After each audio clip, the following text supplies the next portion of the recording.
Welcome students. आज हम करने जा रहे हैं पॉलिटी लक्ष्मीकांत का चैप्टर नंबर 8 जो है हमारा directive principle of state policies.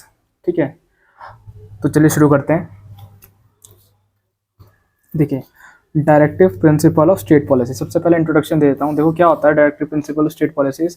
देखो ये कुछ ऐसे बोल सकते हो आप कि ये रिजोल्यूशन होते हैं या फिर रूल्स होते हैं जो कि स्टेट गवर्नमेंट के लिए बनाए जाते हैं।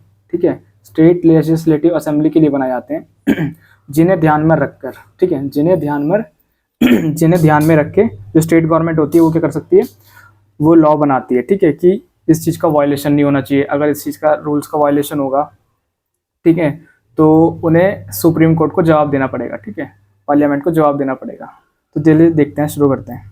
देखो, doctor B R Ambedkar describe the DPSP, ठीक है, शॉर्ट फॉर्म में होती है इसकी DPSP, directive principle of state policies. ठीक है, doctor B R Ambedkar describe the DPSP as the novel feature of the Indian constitution. देखो, doctor B R Ambedkar ji ने क्या बोला है कि जो डीपीएसपी है ये क्या है, नोवल फीचर है हमारे इंडियन कॉन्स्टिट्यूशन का। तो ये एक स्टेटमेंट होगी, इसे भी ध्यान रखना। ठीक है, तो मैं जितनी भी स्टेटमेंट लिखवाता आ रहा हूँ पीछे, तो मैं आशा करता हूँ कि आप लिखते आ रहे हो, क्योंकि ये आपके मेंस के आंसर में मदद करेंगी। तो जितनी भी स्टेटमेंट है वो लिखते आना। ठीक है, अच्छा, अब देखो ये कहाँ पर लिखा हुआ है, हमारे कॉन्स्टिट्यूशन में किस जगह लिखा हुआ है। ये हमारे कॉन्स्टिट्यूशन के पार्ट 4 आर्टिकल 36 से 51 में लिखा हुआ है।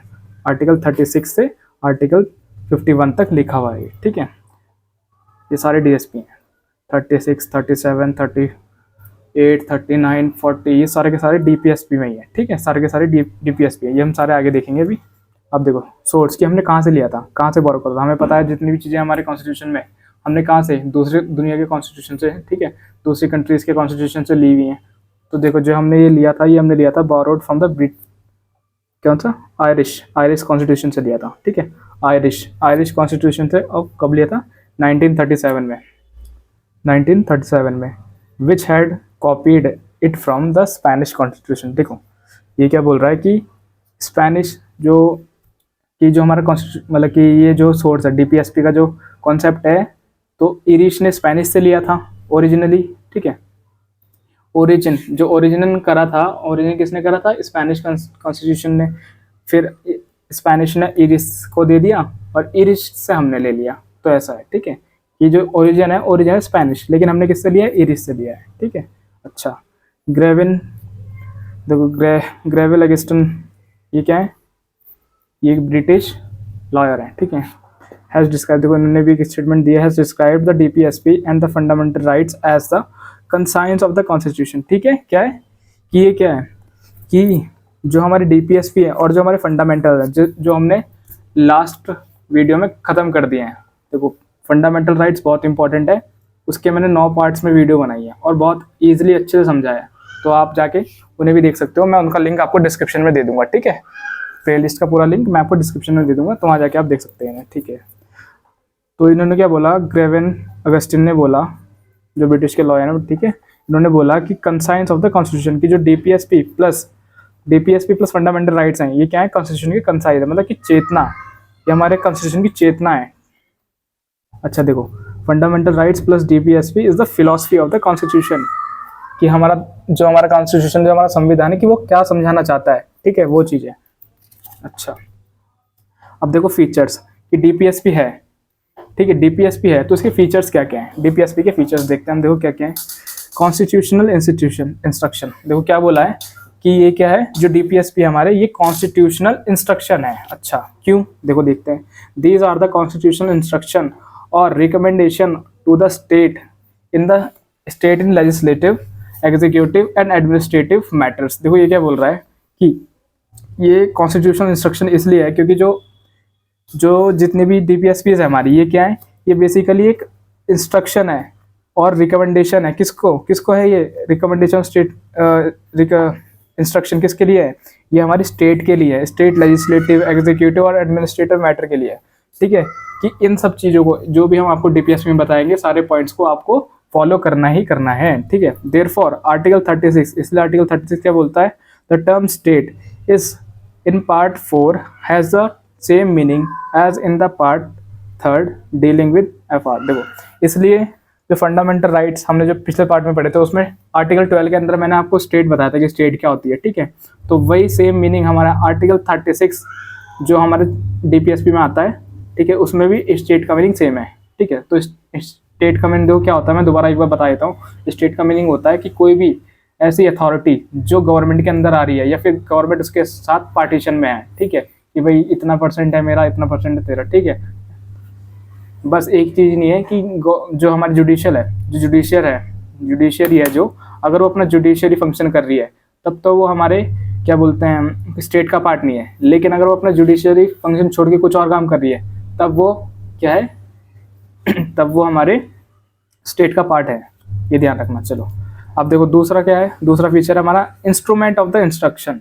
देखो ये क्या है, इंस्ट्रक्शन का इंस्ट्रूमेंट है, मतलब कि डॉक्टर बी आर अम्बेडकर ने बोला है, देखो which were issued to the governor general of council of the colonies of India by British government under the government act. देखो अब देखो ये जो इंस्ट्रूमेंट ऑफ इंस्ट्रक्शन है ना, ये हमारे आर्टिकल 1935 जो आया था, British government of India act 1935 जो ब्रिटिश इंडिया लेके आए थे, ठीक है, ब्रिटिश जो लेके आए थे, जो कौन थे, गवर्नर जनरल जो लेके आए थे, ठीक है, उसके टाइम से ये है हमारा। देखो इसमें क्या बोलते हैं, इसमें बोलते हैं DPSP is same as that, the only difference is that they are instruction to the legislative and the executive.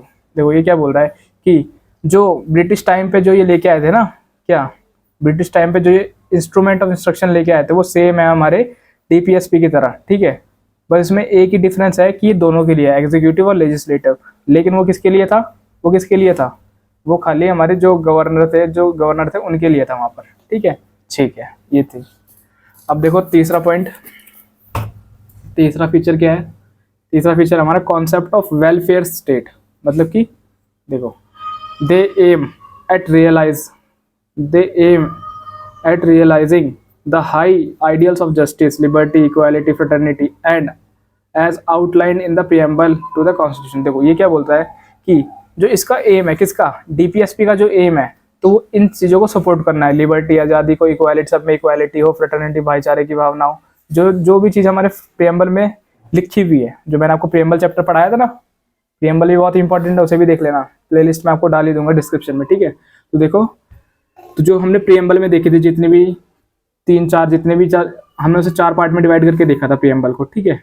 तो जितनी भी जो भी वर्ड्स उसके अंदर लिखे हुए हैं प्रीएम्बल के अंदर, उन सबको रिप्रेजेंट करता है हमारा डीपीएसपी, ठीक है। यही उसका एम है। डीपीएसपी का एम क्या है कि जितने भी चीज़ें हमारी प्रीएम्बल में लिखी है उसे असल में इम्प्लीमेंट करवाना, उसके लिए रूल्स बनाना, ठीक है।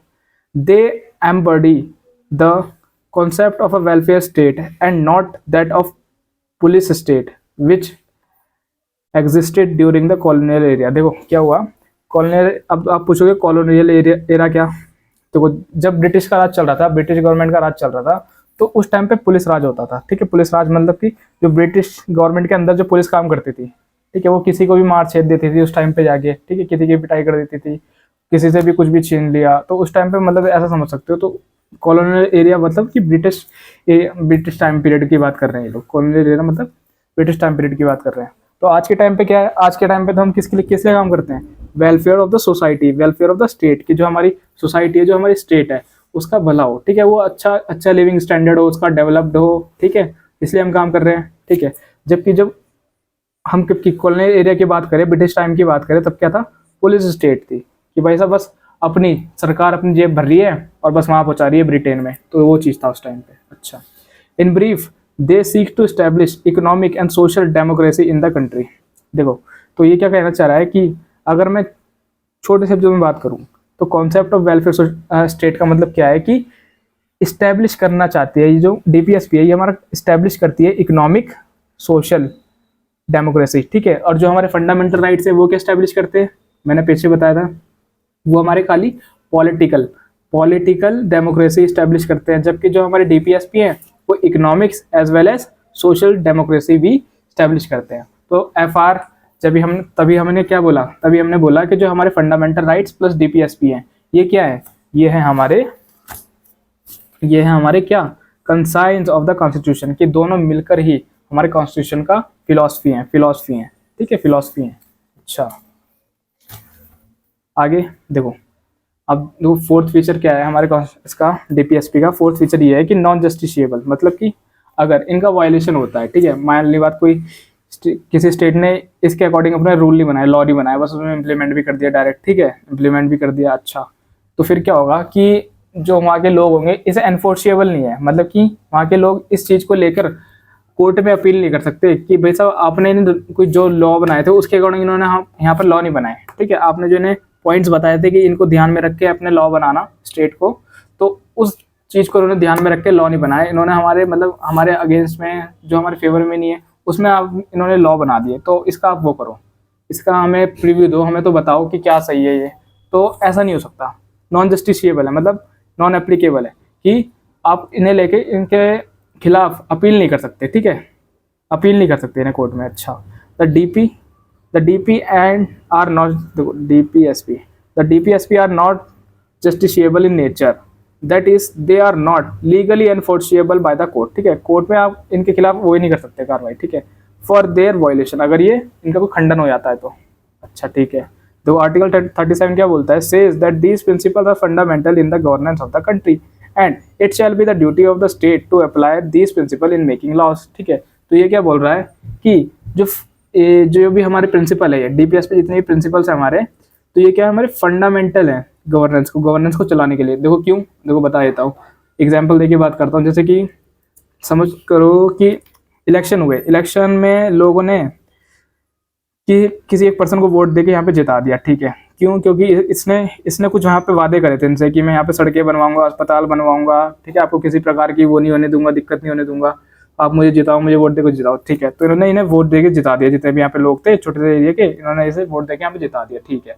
अब जब इसका टाइम पीरियड पूरा हो जाएगा 5 साल का, ठीक है, तो वापस ही नीचे आएगा, ठीक है, वापस से ऊपर जाना होगा। अब जब ये वापस नीचे आएगा तो लोग इससे क्वेश्चन करेंगे, हाँ भाई तो कहता है ऐसा कर दूंगा, वैसा कर दूंगा, तुम्हारे लिए ये कर दूंगा, तुम्हारे को किसी भी चीज की चिंता नहीं होने दूंगा, ठीक है, लेकिन तूने तो हमारे खिलाफ ही जाके वो बना दिया, रूल बना दिया, लॉ बनाए स्टेट में अपनी, ठीक है, तो फिर इस बार से वोट नहीं देंगे, ठीक है, इस बार से वोट नहीं देंगे वो लोग और हार जाएगा ये, ठीक है। तो इसका मतलब कहने का मतलब ये क्या है कि जो हमारी ये डीपीएसपी है ये अपना आप ही जो स्टेट गवर्नमेंट है उन्हें अपना आप ही फॉलो करेगी, लॉ बनाते हुए कुछ भी करते हुए, ठीक है, क्यों, क्योंकि उन्हें अगली बार भी तो वोट जाना है, अगली बार भी तो उन्हें लोगों को अपना चेहरा दिखाना है, ठीक है, अगर जब उनके खिलाफ काम करेगी तो क्यों वोट दे देंगे लोग, और जब उनके फेवर में काम करेगी, हाँ भाई तो अगली बार भी आओ, तुम्हें अगली बार भी जिताएंगे, ठीक है। तो ये चीज़ है कि डीपीएसपी अपना आप ही क्या होता है, अपना आप ही फॉलो होता है, ठीक है, वायलेशन नहीं होता उसका डीपीएसपी का, और बाई चांस अगर हो जाता है वायलेशन तो आप उसके खिलाफ एनफोर्सिएबल नहीं है, कोर्ट में नहीं लेके जा सकते उसे, ठीक है। अच्छा,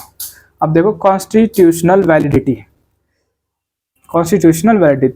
देखो, DP directive principle through non justiciable, ये क्या बोल रहा है कि जो डीपीएसपी है, मतलब कि जो भी हमारा डीपीएसपी डायरेक्टिव प्रिंसिपल है, ये भले ही एनफोर्सिएबल ना हो, नॉन जस्टिशिएबल हो, ठीक है, नॉन जस्टिशिएबल मतलब इनके ऊपर कोई सुनवाई नहीं होगी in nature, help the court in examining, मगर ये कोर्ट की मदद करता है, ठीक है, डीपी जो हमारे डायरेक्टिव प्रिंसिपल है, डीपीएसपी जो है, जो हमारे डायरेक्टिव प्रिंसिपल स्टेट पॉलिसीज हैं, ये करता है कि कोर्ट की मदद करता है in examine and determining the constitutional validity of a law, ठीक है, मतलब कि जो इन्होंने लॉ बनाया है, क्या वो लॉ के जो हमारे कॉन्स्टिट्यूशन है, संविधान के हिसाब से सही है या गलत है, मतलब एग्जामिन करने में जो हमारी सुप्रीम कोर्ट है, देखो ये कोई भी लॉ बनाएंगे तो जो अगर स्टेट गवर्नमेंट लॉ बनाएगी तो पार्लियामेंट के पास जाएगा, पार्लियामेंट में रिव्यू होगा, ठीक है, जो पार्लियामेंट बनाएगी वो जाएगा हमारे सुप्रीम कोर्ट के पास रिव्यू के लिए, ठीक है, अब सुप्रीम कोर्ट में जाएगा रिव्यू के लिए, ठीक है, रिव्यू के लिए गया सुप्रीम कोर्ट में, तो वहाँ के जो जज होंगे लॉ को देखेंगे, अच्छा लॉ को देखें, चलो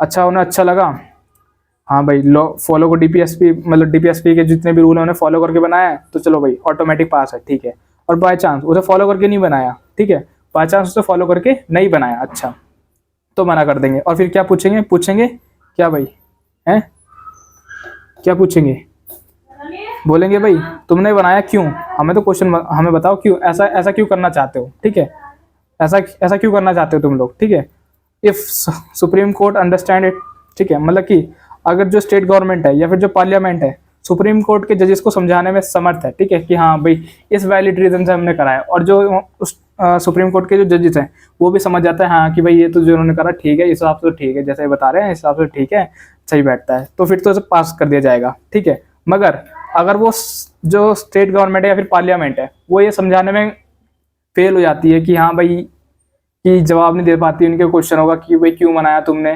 तुमने जो लोगों के लिए बुराई के लिए क्या बनाया था, ये तुम्हें जो रूल्स का जो हमने पावर दी है बनाने के लिए लोगों की भलाई के लिए दी है, अगर तुम इसका सही जस्टिफाई नहीं कर पाओगे स्टेटमेंट, ठीक है, अपने फेवर में सही से नहीं बोल पाओगे, रिप्रेजेंट नहीं कर पाओगे, तो ये फेल हो जाएगा, नल और वॉइड हो जाएगा, खत्म हो जाएगा, इसके बाद नहीं बनेगा ये दोबारा, ठीक है। तो ये चीज़ है। देखो क्या होगा, पहले तो लॉ आएगा, ठीक है, उसके बाद सुप्रीम कोर्ट जो है, ठीक है, या फिर जो पार्लियामेंट है वो क्या करेगी, रिव्यू करेगी। पहले देखिए अगर इसने डीपीएसपी का फॉलो करा है तो ये पास हो जाएगा डायरेक्टली बिना किसी चीज़ के, अगर ये फॉलो नहीं करा तो इसे मना कर देंगे, ठीक है, मना करेंगे, फिर देखेंगे कि भाई, फिर मना करके ये पूछेंगे हाँ भाई, जब ये आपको पता है कि डीपीएसपी को फॉलो नहीं कर रहा तो आपने इसे बनाया क्यों, ठीक है, अच्छा बनाया क्यों, मुझे तो रीज़न बताओ। अच्छा जो स्टेट गवर्नमेंट के जो भी होंगे, ठीक है, लेजिस्लेटिव के, अगर वो बता दे कि हाँ भाई हमने इसलिए बनाया था कि ऐसी ऐसी चीज़ थी, ऐसे ऐसी दिक्कत हो रही थी और इस चीज़ को वो करने के लिए हमने बनाया था इसे, ठीक है, वो करने के लिए हमने इसे बनाया था। अच्छा अगर जो हमारे जजेस हैं वो समझ जाते हैं कि हाँ भाई वैलिड रीज़न है, ठीक है, रीजनेबल रीज़न है, ठीक है, मान जाते हैं, तो इसे पास कर देंगे। लेकिन अगर वो नहीं समझा पाते, ठीक है, और उन्हें जो कारण है वो बहुत गलत लगता है, ठीक है, तो वो इसे खत्म कर देंगे, नल और वॉइड कर देंगे। तो ये चीज़ है कॉन्स्टिट्यूशनल वैलिडिटी, मतलब कि उसका रिव्यू करना कि जो उन्होंने लॉ बनाया क्या वो सही है या गलत है। तो जो हमारे डीपीएसपी हैं, डीपीएसपी कोर्ट को मदद करते हैं कि वो क्या करें, उस लॉ को एग्जामिन कर सके, किसके हिसाब से, कॉन्स्टिट्यूशन के हिसाब से, हमारे संविधान के हिसाब से, ठीक है। आगे देखो, अब देखो एक क्वेश्चन ये है कि why would state follow DPSP, क्यों फॉलो करे भाई, क्यों फॉलो क्यों करना है स्टेट को, why would state follow DPSP if they are non justiciable. भाई जब ये नॉन जस्टिसिएबल है, इसके ऊपर कोई कोर्ट कार्रवाई नहीं कर सकती, कोई इसे लेके कोर्ट में नहीं जा सकता, तो क्यों स्टेट को क्यों फॉलो करेगी स्टेट तो नहीं करेगी भी फॉलो, ठीक है। तो इसके पीछे कुछ कारण है, देखो जो मैंने अभी पीछे बताया था वही चीज़ बताएंगे। देखो अभी these are not applicable, sorry, these are not applicable in court of law but in court of people।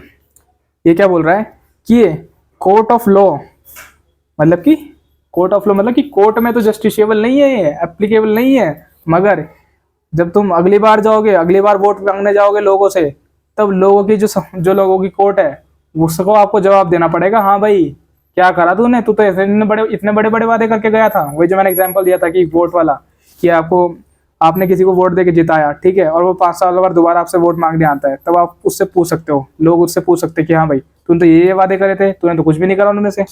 तो ये चीज़ है, तो इसलिए जो स्टेट गवर्नमेंट है उसे फॉलो करती है। पहला कारण तो ये हो गया, अपोजिशन पार्टी इन्फ्लुएंस, ठीक है।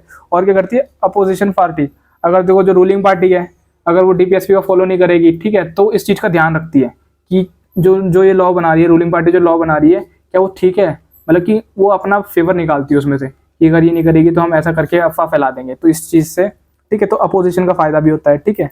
और मतलब कि एक तरह से जो इनडायरेक्ट गाइडेंस जो दे रहा है, सेफ गार्ड दे रहा है, अपोजिशन प्रोवाइड करती है सेफ गार्ड डीपीएसपी को। अच्छा देखो, और तीसरा क्या है, court determines the constitutional validity, जो मैंने पीछे बताया कि इसकी मदद से, डीपीएसपी की मदद से क्या करती है, जो कोर्ट है हमारी वो उसे एग्जामिन करती है कि ये सही है या गलत है, अच्छा रिव्यू करती है उसका।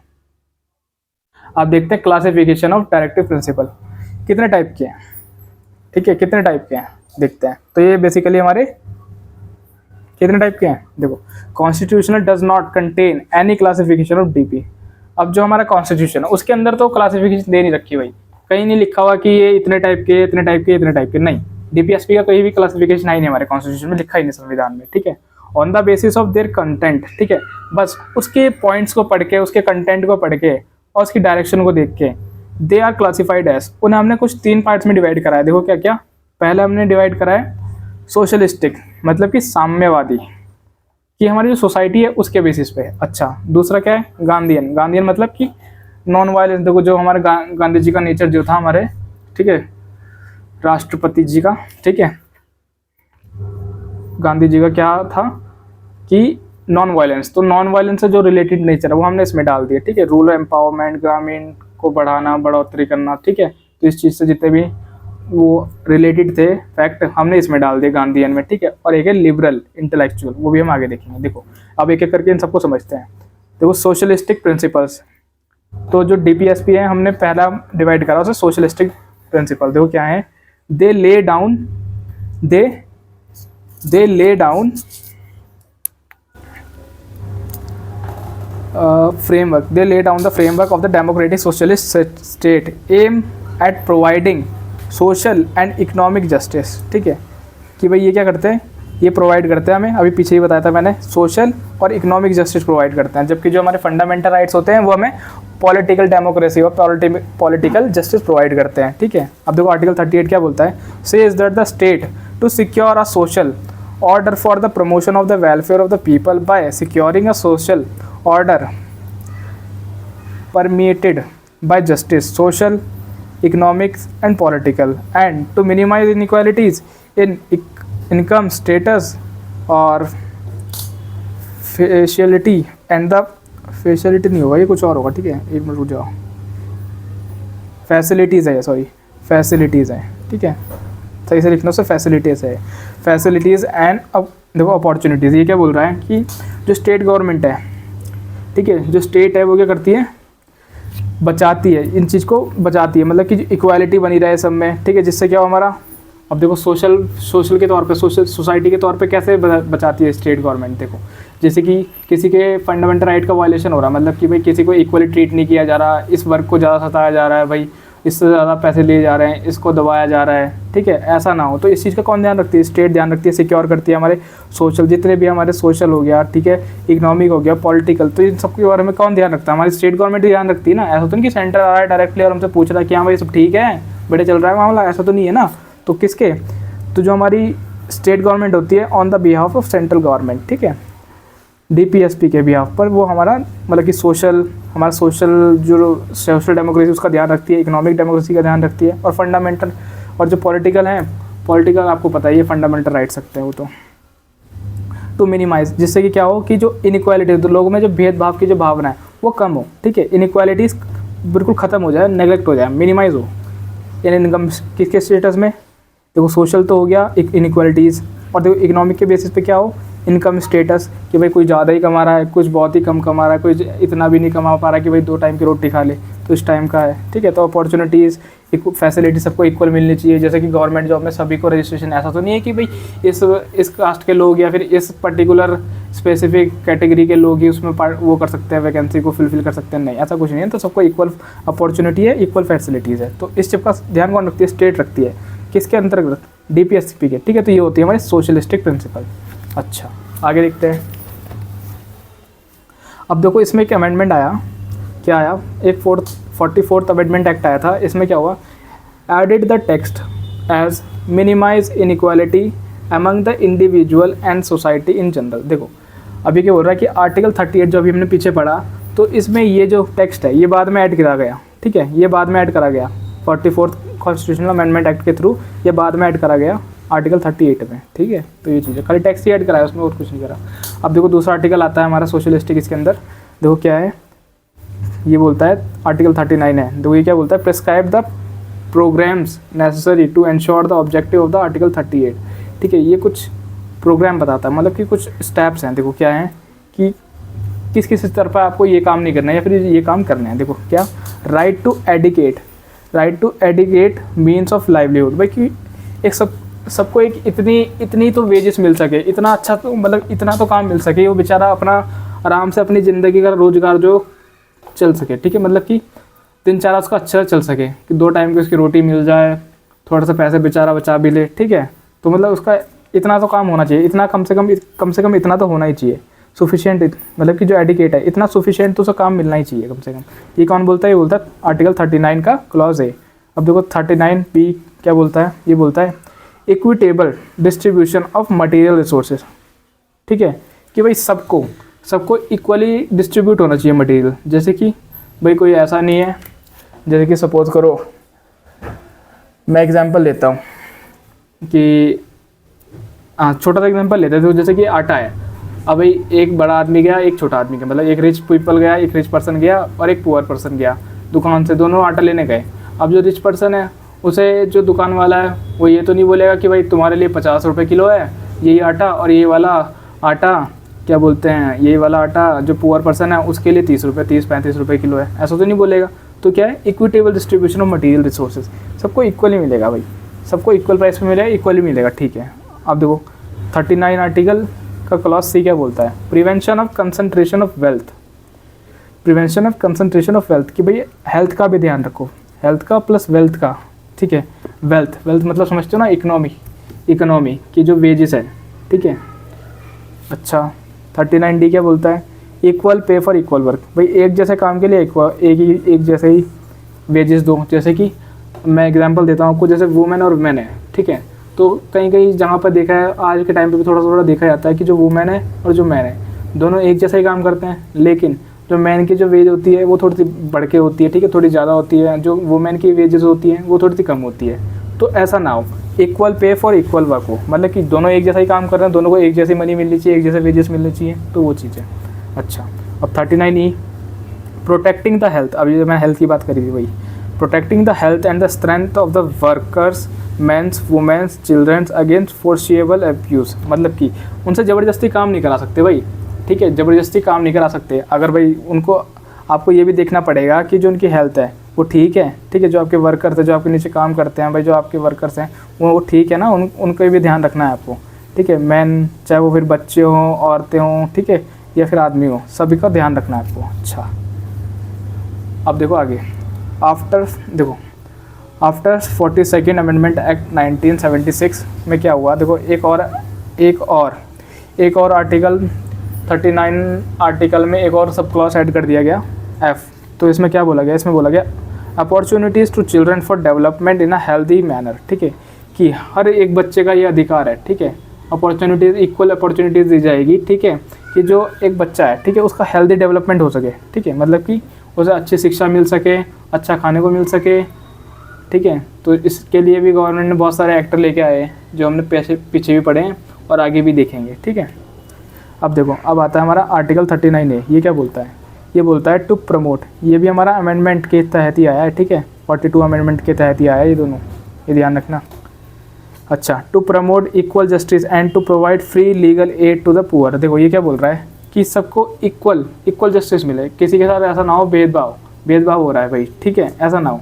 और क्या बोला कि free legal aid to the poor, free legal aid to the poor, जैसे कि मतलब कि एग्जांपल देता हूँ। अब जैसे कि क्या हुआ कि कोई कोर्ट है, ठीक है, अब जो बेचारा गरीब आदमी है, एग्जांपल देता हूँ, कुछ हुआ, कुछ भी मैटर समझ लो, XYZ कुछ मैटर हुआ, तो जो रिच पर्सन है और जो पुअर पर्सन है, ठीक है, जो रिच पर्सन जो पुअर पर्सन, तो रिच पर्सन ने पुअर पर्सन के ऊपर केस कर दिया, ये हमारा पुअर पर्सन है, ये हमारा रिच पर्सन है, तो जो रिच पर्सन ने, इसने पुअर पर्सन के ऊपर क्या कर दिया, केस कर दिया, ठीक है, पुअर पर्सन के ऊपर केस कर दिया। अब क्या हुआ भाई, ये तो अब मालदार आदमी है, ये तो अपना वो लेके आ जाएगा, क्या लेके आ जाएगा, ये तो अपना लॉयर लेके आ जाएगा भाई, पैसे फूसे खिला के बढ़िया करके, ये तो बड़ा सा लॉयर लेके आएगा। अच्छा, लेकिन बेचारा जो गरीब आदमी है, ये अपनी तरफ से अपनी बात कैसे रखेगा, किसके थ्रू रखेगा अपनी बात, तो इसे तो कोई लॉयर नहीं है इसके पास, और ना हायर करने के लिए इसके पास इतने पैसे की हायर कर सके लॉयर को। तो जो यहाँ पे जजेस होंगे ना, तो ये बोलेंगे कि भाई साहब सबसे पहले तो इन्हें एक वो प्रोवाइड करा जाए लॉयर, ठीक है, तो वो कहाँ से जाएगा, वो आपका CFI से जाएगा, ठीक है, कंसोलिडेटेड फंड ऑफ इंडिया, वो भी हम आगे देखेंगे, वो सब बताऊंगा क्या होता है। तो मतलब कि उसकी जो पेमेंट जाएगी, उस लॉयर की जो पेमेंट जाएगी वो गवर्नमेंट पे करेगी, ठीक है, और इसको ये फ्री में एक लॉयर मिलेगा, ठीक है, जो इसकी तरफ से इसकी बात रखेगा। तो ये चीज़ है कि एक तो क्या मिल सके, इक्वल जस्टिस मिल सके दोनों को, और ठीक है, free legal add for the poor, जो पुअर हैं, जो गरीब आदमी है, उन्हें फ्री में एड मिल सके, ठीक है, एड समझते हो ना, ठीक है, मतलब कि हेल्प मिल सके, या फिर बोल सको चंदा, ठीक है, इस तरह से। अब देखो आर्टिकल 41 क्या बोलता है, right to work education and public, right to work education public existence in the event of unemployment, old age, sickness and disablement. देखो ये क्या बोल रहा है, अब कि 41 के अंदर हर किसी के पास ये राइट है, ठीक है, कि वो क्या करे, काम करे, एजुकेशन पढ़े, और पब्लिक एग्जिस्टेंस, ठीक है, पब्लिक एग्जिस्टेंस, मतलब देखो कहने की बात ये है कि आर्टिकल 41 ये बोलता है कि भाई आप जब तक काम कर सकते हो तब तक आप काम करो, लेकिन जब आप क्या हो जाते हो, रिटायर हो जाते हो भाई, जब आपकी एज हो जाती है, ठीक है, तो गवर्नमेंट क्या करती है, गवर्नमेंट आपको खर्चा प्रोवाइड करेगी, ठीक है, गवर्नमेंट एड टू पीपल, ठीक है, गवर्नमेंट क्या देगी, एड देगी, एड मतलब चंदा देगी, ठीक है, ये कुछ धनराशि देगी, कुछ खाने पीने को देगी, ठीक है, क्यों, कब देगी, जब आप थोड़े सिक हो जाओगे, मतलब कि जब आपकी एज हो जाएगी, जब आप वो हो जाओगे, बूढ़े हो जाओगे भाई, एज हो जाओगे, रिटायर हो जाओगे, ठीक है। इन द इवेंट ऑफ अनएम्प्लॉयमेंट, जब आपके पास कोई काम नहीं है करने को, ठीक है, क्योंकि एज हो गए, ओल्ड एज हो गए, बहुत बूढ़े हो गए, कोई काम नहीं है, तब आपको काम देगी, काम मतलब कि कुछ काम देगी आपको, ठीक है। जब बूढ़े हो गए तब आपको कुछ पैसे वगैरह देगी, सिकनेस बीमार है तब आप मतलब कि कुल मिला के ये कि ध्यान रखेगी आपका डिसेबलमेंट। तो ये किसका काम है? तो ये सब किसके अंदर आप पढ़ रहे हैं? हम DPSP के अंदर पढ़ रहे हैं। लेकिन अगर आपको गवर्नमेंट ये सब नहीं देती है, ठीक है, अगर गवर्नमेंट आपको ये सब नहीं देती है, ठीक है, तो ये एनफोर्सिएबल नहीं है, इनको लेकर आप कोर्ट में नहीं जा सकते। तो इसलिए आपने देखा भी होगा, तो बहुत ही कम कभी एक आध बार ऐसा हो जाता है, तो कभी दे देती है गवर्नमेंट, ठीक है, स्टेट गवर्नमेंट, वरना तो नहीं। क्यों? क्योंकि एनफोर्सिएबल है ही नहीं, ठीक है, एनफोर्सिएबल नहीं है, कोई फंडामेंटल राइट तो है नहीं, DPSP है, इनके ऊपर कोई कार्रवाई होती नहीं है। तो ये चीज़ है। अब आगे देखते हैं।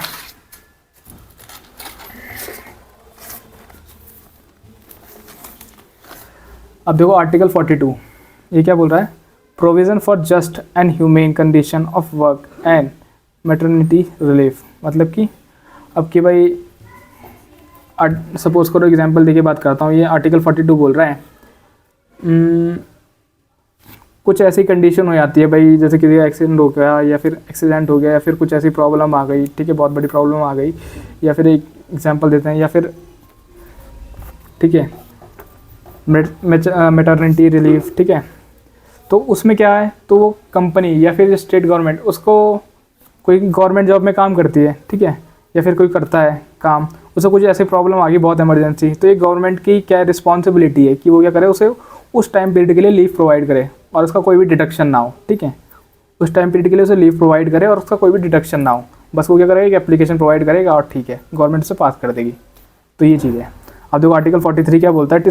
To secure a living wage, a decent standard of life and social and cultural opportunities for all workers, ठीक है। ये करता है जो आर्टिकल 43 है, ये आपकी लिविंग वेज को सिक्योर करता है, मतलब कि इतनी तो होनी चाहिए कम से कम कि आप क्या कर सको, एक डिसेंट स्टैंडर्ड लाइफ तो जी सको, ठीक है, और क्या कर सको, आपको सोशल और कल्चरल अपॉर्चुनिटीज़ क्या हो, सबके लिए एक जैसी हो, फॉर ऑल वर्कर्स, ठीक है, सबको इक्वल अपॉर्चुनिटी मिल सके, ठीक है। अच्छा देखो आर्टिकल 43 ये क्या बोलता है? ये बोलता है participation of workers in the management of the industries except union leader of workers. देखो ये क्या बोल रहा है? अब जैसे क्या होता है, एक इंडस्ट्री है, एक कोई भी इंडस्ट्री है, XYZ कोई इंडस्ट्री है, अब उसमें क्या है, बहुत सारे वर्कर हैं, मान लिया हमने उसमें 1000 वर्कर काम कर रहे हैं, ठीक है। तो ये जो 1000 वर्कर हैं, उनमें से सेलेक्ट करके अपना एक लीडर भेजेंगे, ठीक है, जिसे हम क्या बोलेंगे, यूनियन लीडर बोलेंगे, ठीक है, क्या बोलेंगे, यूनियन लीडर।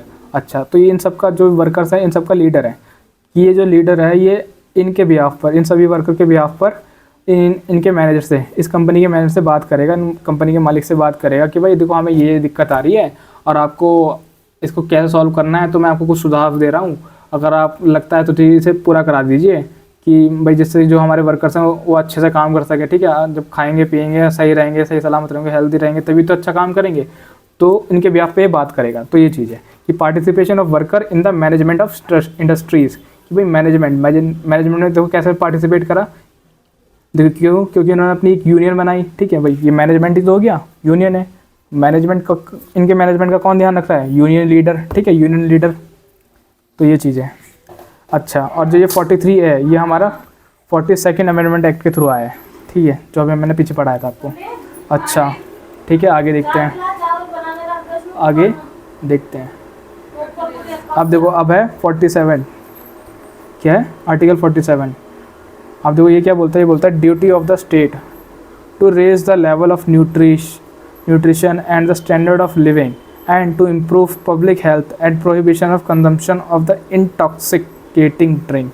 कि भाई ये स्टेट गवर्नमेंट की जिम्मेदारी है कि ये क्या है, एक स्टेट की ड्यूटी है कि वो क्या करे कि अपने यहाँ के रहने वाले लोगों की जो न्यूट्रिशन है, ठीक है, स्टैंडर्ड लिविंग का जो न्यूट्रिशन है, ठीक है, उसे बढ़ाए, ठीक है, और जो उनकी स्टैंडर्ड लिविंग है उसको अच्छा करे, और क्या कर सके टू इम्प्रूव पब्लिक हेल्थ, ठीक है, पब्लिक हेल्थ मतलब अपने यहाँ के जो लोग हैं, उनके यहाँ के रहने वाले जो लोग हैं, उनकी हेल्थ को अच्छा करे, ठीक है, उनके लिए चेकिंग कैंप लगाए हर वीक, हर मंथ, ठीक है, कुछ ऐसा मतलब जो भी करे, मतलब कि उन सब चीज़ों से ये होना चाहिए, ठीक है, इनका ध्यान रखना है बेसिकली। और क्या करे, prohibition of consumption of intoxicating drinks, भाई जैसे कि शराब वगैरह जो बिकती हैं, तो कुछ ऐसा करें कि थोड़ा सा रोकथाम लग सके, क्योंकि आज के टाइम पे हम देख रहे हैं कि बहुत ज़्यादा हो रहा है ये सब।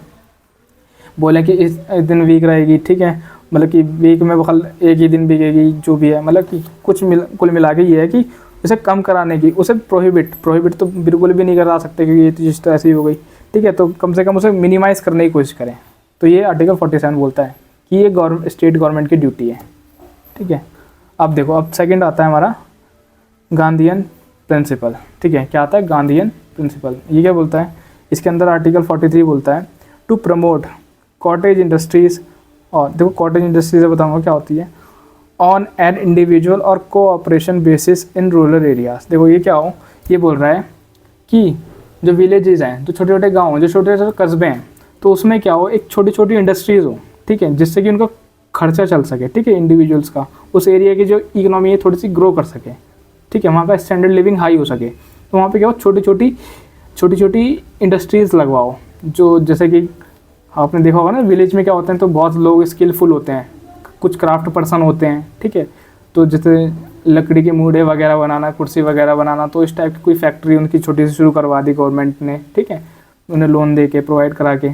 तो इस तरह की चीज़ें, इस चीज़ों को प्रमोट करें कि promote cottage industry in the rural areas, ये आर्टिकल 43 बोलता है। अच्छा, अब आर्टिकल 40 क्या बोलता है? ये बोलता है organisation of village panchayat and endow them with authority and powers to make them function as unit of self government। देखो अभी इसमें क्या बोला, इसमें बोला कि अब जो स्टेट गवर्नमेंट है भाई, ये तो है नहीं कि भाई वो हर जगह जा सकती है, ठीक है, छोटी छोटी चीज़ों पे भी ध्यान रखेगी, ऐसा तो नहीं है। तो इसके लिए क्या करा उन्होंने, इसके लिए उन्होंने बोला कि विलेज में हम क्या करेंगे, पंचायत लगाएंगे, ठीक है, करेंगे पंचायत कि हम पंचायत का वो करेंगे कि जो जैसे पहले वो करता था, ठीक है, कि पंचायत हुआ करती थी, ठीक है। तो विलेज में आज भी ऐसा ही है कि वहाँ पे क्या है, सेल्फ गवर्नमेंट के तौर पे पंचायत काम करती है वहाँ पे, ठीक है, पंच लोग, ठीक है। एंड वहाँ के जो मैटर होते हैं उन्हें पंचायत ही सुलझाती हैं, जितने भी छोटे मोटे मैटर हो गए, भाई यहाँ की लड़ाई होगी, थोड़ी वहाँ की लड़ाई होगी, भाई ये ऐसे बोल रहा है वैसे बोल रहा है, तो जितने भी छोटे मोटे मैटर होते हैं इन्हें पंचायत संभालती है। अच्छा,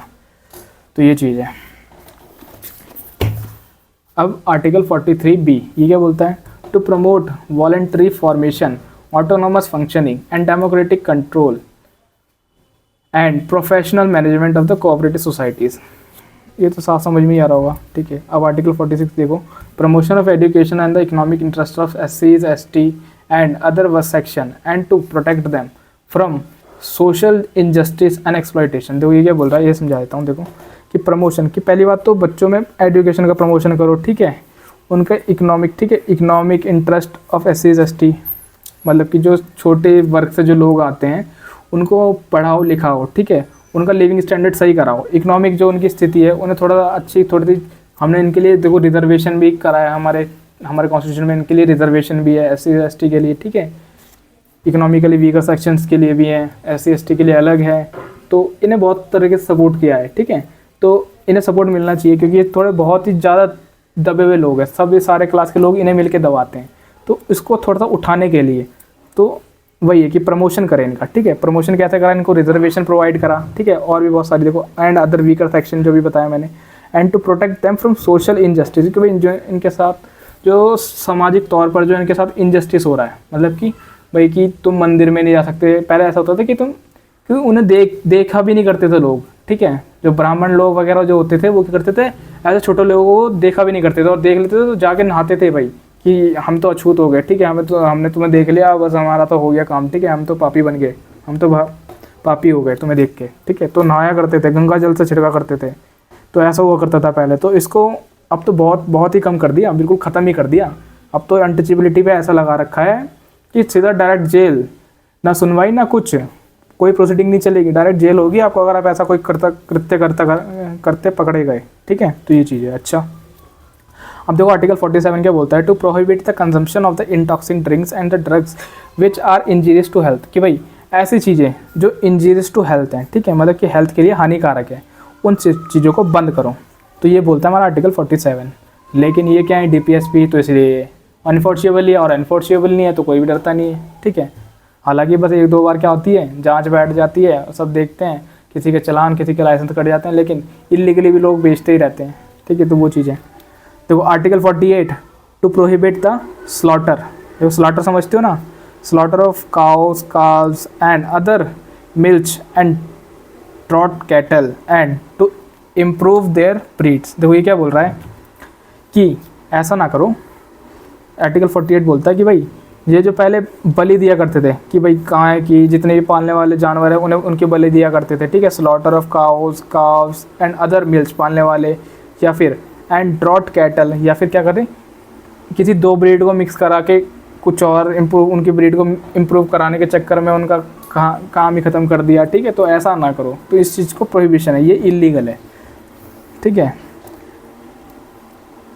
ये है। और देखो अब आता है तीसरे टाइप का, लिबरल इंटेलेक्चुअल प्रिंसिपल्स। देखते हैं आर्टिकल 44 क्या बोलता है, to secure the uniform civil code for all the citizen throughout the country. जैसे कि एग्जाम्पल हो गया personal laws, marriage, divorce, succession of property, कि भाई हर एक रिलीजन का अपना एक अलग तौर तरीका है शादी करने का, ठीक है। कि सिविल कोड प्रोसीजर को for all the citizen throughout the country की एक जैसा सम्मान वो की मिला जाए, ठीक है। कि सभी को एक जैसा समझा जाए पूरी कंट्री में, चाहे फिर वो शादी हो चाहे, ठीक है, फिर चाहे डाइवोर्स ही क्यों ना हो, सक्सेशन ऑफ प्रॉपर्टी की किसको दी जाएगी, ये सब चीज़ें सबके लिए इक्वल हैं। अच्छा, अब आर्टिकल 45 क्या है, to provide early childhood care and education for all children until they complete the age of 6। भाई ये क्या बोल रहा है कि आर्टिकल 45 बोलता है कि जब तक वो 6 साल के नहीं हो जाते, ठीक है, जब तक ये 6 साल के नहीं हो जाते तब तक की जो स्टेट गवर्नमेंट है उनका ध्यान रखिए छोटे बच्चों का, कि भाई कोई भी ऐसा ना हो, अर्ली चाइल्डहुड केयर मिले उन्हें, एजुकेशन मिले, ठीक है, जब तक कि वो 6 साल के ना हो। अच्छा, फिर 86 अमेंडमेंट एक्ट आया था 2002 में, ठीक है। तो इसमें क्या बोला, made elementary education a fundamental right, फिर इसे फंडामेंटल राइट भी बना दिया गया, हमने जो फंडामेंटल राइट्स में पढ़ा था आर्टिकल 21A में, ठीक है। आगे देखते हैं आर्टिकल 48 क्या बोलता है, to organise agriculture and animal husbandry as on modern and scientific lines, ठीक है। ये क्या बोल रहा है कि हमारे जो हमारे तरीके हैं आजकल के टाइम पे हम क्या देख रहे हैं कि विलेज में कुछ विलेज ऐसे भी हैं, ठीक है, कि जिनकी जो भाई वो मेहनत पूरी करते हैं लेकिन जो उनकी जो निकल के आता है, जिनसे जो लागत होती है वो लागत बहुत कम निकलती है, उनकी लागत तो बहुत ज़्यादा लग जाती है, जो प्रॉफिट निकल के आता है वो बहुत कम मिलता है। तो इस चीज़ को नेगलेक्ट करने के लिए, इस चीज़ को ख़त्म करने के लिए, ठीक है, क्या करें कि मॉडर्न और साइंटिफिक लाइंस पर चलें, जितने भी हमारे फार्मर्स हैं इस चीज़ का प्रमोशन करें, ठीक है। और अब देखो 48 क्या बोलता है, 48A ये बोलता है protection and improvement of environment and safeguarding of forest and wildlife, कि ये क्या करें कि इन्वायरमेंट के, हमारे नेचर की प्रोटेक्शन करें, ठीक है, बचाएं इसे, ठीक है। और हमारे जो फॉरेस्ट है, जंगलों को बचा के रखें, ठीक है। क्यों वाइल्ड लाइफ, क्योंकि ये विलुप्त हो रही हैं, धीरे धीरे विलुप्त हो रही है, क्योंकि हमें पता है कि हम सब क्या हैं, एक दूसरे पे डिपेंडेंट है, इकोसिस्टम क्या है, एक दूसरे पे बैलेंस है। जब पेड़ ही नहीं होंगे तो हम कहाँ से होंगे, हम नहीं होंगे। तो इस चीज़ का 48A बोलता है कि प्रोटेक्शन करो इन सब चीज़ों की भी। ये किसकी ड्यूटी है, सारी स्टेट गवर्नमेंट की ड्यूटीज़ है। अच्छा, अब देखो ये जो 48 है ये हमारा 42nd अमेंडमेंट एक्ट के थ्रू ऐड किया गया था, ये ध्यान रखना, ठीक है। अब अच्छा, आर्टिकल 49 क्या बोलता है, protection of the monuments and places and object of national importance, की ऐसी चीज़ें जिसकी ठीक है, जो हमारे नेशनल इम्पोर्टेंस से जुड़ा हुआ है, ठीक है, उसकी प्रोटेक्शन करना, ठीक है। ऐसी जगहों की जैसे कि ताजमहल, ठीक है, हमारा क्या है 8वां अजूबा है ना, नेशनल इंपॉर्टेंस है इसकी, ठीक है। नेशनल इंपॉर्टेंस जिस भी प्लेस की है, जिस भी चीज़ की है, जिस भी जगह की है, उस चीज़ की प्रोटेक्शन करना, ये स्टेट गवर्नमेंट की ड्यूटी है। अच्छा, आर्टिकल 50 क्या है, to separate the judiciary from the executive, कि जो जुडिशरी है वो एग्जीक्यूटिव से अलग है, जो जुडिशरी है वो लॉ बनाती है, जो एग्जीक्यूटिव है वो उसको इम्प्लीमेंट कराती है। अच्छा, 51 क्या बोलता है, promotion of international peace and security, कि इंटरनेशनल पीस और सिक्योरिटी बनी रहे, ठीक है। ऐसा ना हो कि भाई आप किसी देश के बारे में आपकी जो स्टेट गवर्नमेंट है हमारा जो नेशनल तौर पे तो वो बहुत अच्छा है, हमारी मदद करता है, लेकिन जो हमारी स्टेट गवर्नमेंट है उसकी बुराई कर रही है, ठीक है, बुराई कर रही है बहुत ज़्यादा। ऐसा ना करे, ठीक है। प्रमोशन करे कि हाँ भाई सबसे दोस्ती करनी है, हम क्या है हम गांधी के नक्शे कदम पे चलने वाले इंसान है, ठीक है। हम किसी के साथ ऐसे बेफालतू में लड़ाई नहीं कर सकते। अच्छा, अब देखो न्यूली एडिड डायरेक्टिव प्रिंसिपल्स। अब जो नए ऐड हुए हैं डायरेक्टिव प्रिंसिपल्स, ठीक है, वो हम देखते हैं कि 42nd अमेंडमेंट एक्ट के थ्रू कौन से ऐड हुए हैं, 44th अमेंडमेंट एक्ट के थ्रू कौन से ऐड हुए हैं, जो हमने पढ़े हैं पीछे वही हैं, बस मैं नाम बताऊंगा कौन कौन से हैं, ठीक है। 86 अमेंडमेंट एक्ट ऐड हुआ है, मतलब 86 अमेंडमेंट एक्ट के तहत कौन सा ऐड हुआ है, 97 के अंदर कौन कौन से ऐड हुए हैं। तो देखो सबसे ज़्यादा ऐड हुए हैं हमारे 42 अमेंडमेंट एक्ट के थ्रू, कौन कौन से हैं हमने देखा है। आर्टिकल 39 का क्लॉज एफ, अच्छा आर्टिकल 39, आर्टिकल 39 ए, आर्टिकल 43 ए, आर्टिकल 48 ए, ठीक है। तो ये सब ऐड किए गए हैं 42 अमेंडमेंट एक्ट के तहत, ठीक है। 44th अमेंडमेंट में 38 का क्लॉज 2 ऐड किया गया है, ठीक है। 86 में चेंजेस इन द, मतलब आर्टिकल 45 में कुछ चेंज किए गए हैं, ठीक है। और 97 में 43 बी आर्टिकल आया है, तो ये सब ऐड करे गए हैं नए आर्टिकल, ठीक है। अच्छा, तो इस वाली वीडियो में इतना ही, ठीक है। इस चैप्टर का मैं एक और पार्ट लेके आऊँगा, DPSP पार्ट 2, तो उसे आप देख लीजिएगा, ठीक है। मैं जल्दी इसका सेकंड पार्ट भी लेके आऊँगा। अगर आपको वीडियो अच्छी लगी हो तो लाइक करो और चैनल को सब्सक्राइब ज़रूर करो। क्योंकि भाई आपको पता ही है मैं सारा सिलेबस कराऊँगा UPSC का क्लियर, ठीक है। वो भी अपने नोट्स, जो मैंने नोट्स बनाए हुए हैं, ठीक है। ये मेरे पर्सनल नोट्स हैं, ठीक है, क्योंकि मेरा टारगेट है कि मैं 26 में पेपर दूंगा, तो मैंने उसके लिए नोट्स प्रिपरेशन करी है, ठीक है। और मैं मेंस उसके बाद में आपको मेंस की तैयारी भी कराऊंगा, ठीक है, कि आंसर आपको कैसे लिखना है, PYQs भी कराऊंगा। तो इंश्योर करो कि आप चैनल को सब्सक्राइब करो, आपको सारी इन्फॉर्मेशन मिलती रहेगी।